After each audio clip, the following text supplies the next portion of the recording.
Okay, the next area we need to focus on is, of course, calories. Without a calorie deficit, you can't lose body weight. It's as simple as that. You can't drop body fat without being in a caloric deficit. So this is incredibly important as well.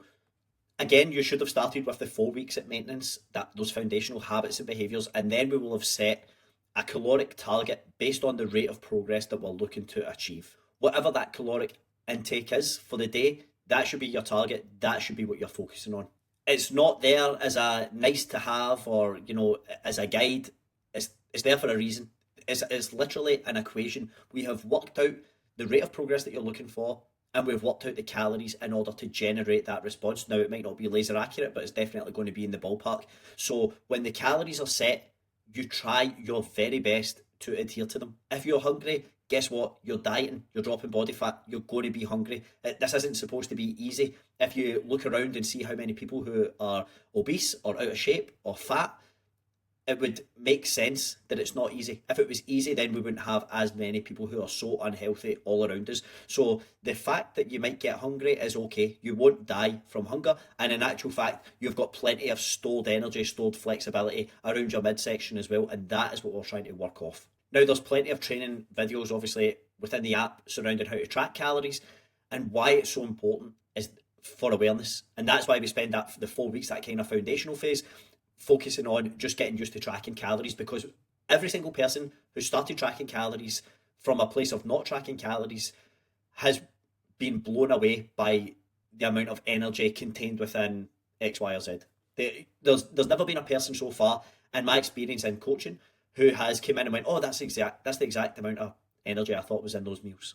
Because most people, they get a shock, and it's a case of, I thought I was struggling to lose weight because my body was different, maybe some hormone things that you're subscribing to, which does not make as much of a difference as what people perhaps allude to, or looking for some other potential boogeyman to blame.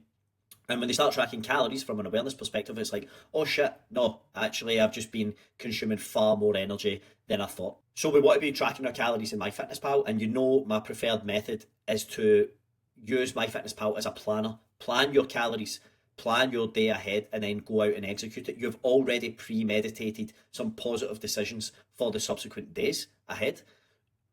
That, as opposed to retrospective tracking, is by far and away the easiest way to start making really good progress. And by the way, once you find a consistent framework that you can hit in terms of nutrition, and you build your nutritional literacy, you no longer have to track calories.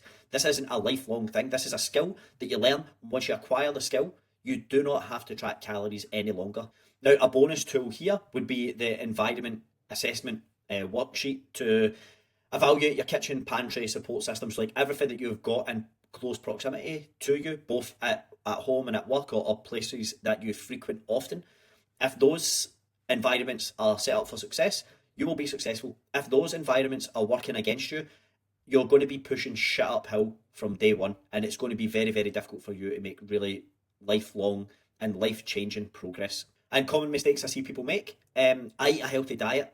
Well, I don't care how grass fed, free range, organic foods are. If you consume too much energy, if you consume more energy than you expend, you will put on body fat. It's as simple as that. It doesn't matter how unprocessed, how whatever it is, you're going to put on weight. So the whole I eat healthy thing just doesn't cut it. You need to have an awareness on the exact energy you're taking in. And like I said, when you create custom meals in MyFitnessPal, it will take you 90 seconds per day to track your calories or plan your next day's calories in terms of from a planning perspective.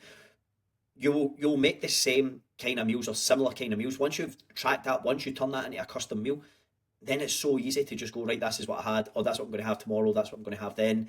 You just build it out and then just make adjustments to that from there. There is a training video on this in the app. If you're unaware on how to do this, or you're not undertaking this in terms of a habit around an awareness around energy intake, you're shooting yourself in the foot. Like, honestly, if your outcomes mean this much to you, you have to take every step that I'm not saying these things just for the sake of it. These are the big rocks. These are the 5 things to focus on. Tracking calories and awareness around calories and sticking to calories is absolutely essential for your progress.